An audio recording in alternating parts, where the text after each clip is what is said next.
Excellente année de grâce 2025. Je suis très heureux d'être avec vous côté littéraire pour vous présenter mon troisième roman, Malo Rousseau.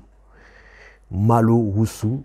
Je vous sers une assiette de Malo Rousseau. Alors Malo Rousseau, c'est quoi, on va dire? C'est le riz étuvé le plus populaire en Afrique de l'Ouest. Vous partez au Mali, vous partez en Côte d'Ivoire, vous partez au Sénégal, vous partez au Burkina Faso, au Niger.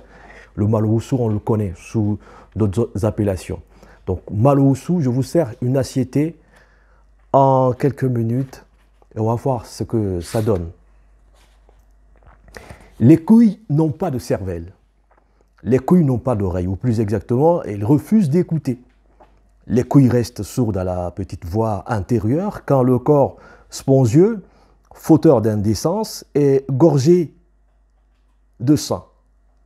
Les couilles se vident sans vergogne, à l'acmé de leur grogne. Les couilles ne sont jamais au retour de manivelle. La semence indélicatement répandue enfante souvent des destinées singulières, comme celle de Kamaté Barakissa. Kamaté comme sa mère. Elle ne porte pas le nom de son père. Barakissa est un bébé Onussi.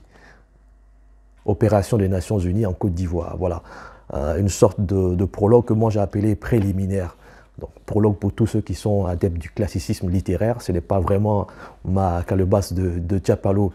Donc, le mot est lâché, Onussi, Opération des Nations Unies en Côte d'Ivoire, il y a 20 ans, en 2004, en février 2004, le Conseil de sécurité des Nations Unies adoptait la résolution 1572, si mes souvenirs sont bons, pour la création de l'Opération des Nations Unies en Côte d'Ivoire. À cette époque-là, la Côte d'Ivoire est divisée en deux, une partie occupée par une rébellion armée et puis un sud contrôlé par une armée régulière et un régime, celui de Laurent Gbagbo. Donc, ce roman nous replonge 20 ans en arrière dans cette Côte d'Ivoire, mais pas que, puisque c'est sur 40 ans que ce roman déroule sa trame.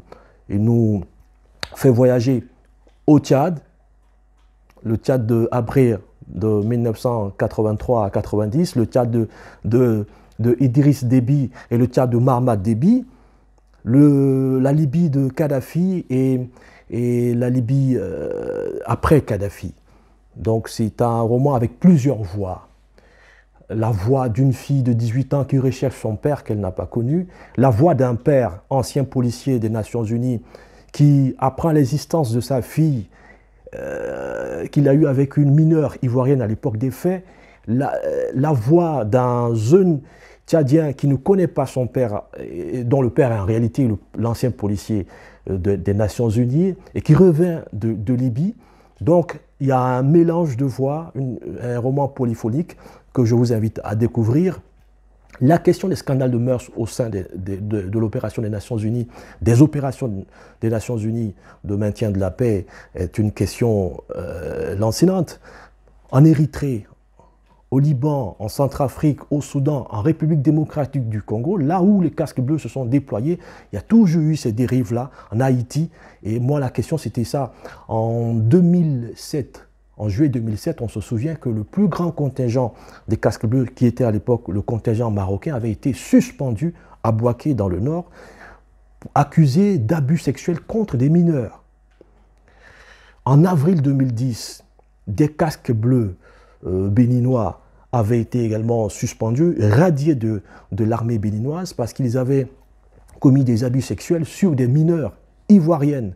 Et donc c'est une question que je soulève, mais au-delà de la question, c'est surtout la question des filiations non assumées entre une fille qui recherche son père, un père qui regrette de n'avoir pas reconnu ses enfants et un fils qui a un côté revanchard puisqu'il a grandi sans son père. Donc c'est un roman de 488 pages que je propose et qui se laisse découvrir avec un style que je vous laisse découvrir également. Donc merci en tout cas, et puis je vous retrouve pour d'autres salons durant toute l'année 2025, à Abidjan, à Nantes, à Paris, à Genève, pourquoi pas. On va se dire tous en Malo Rousseau, et merci. À bientôt.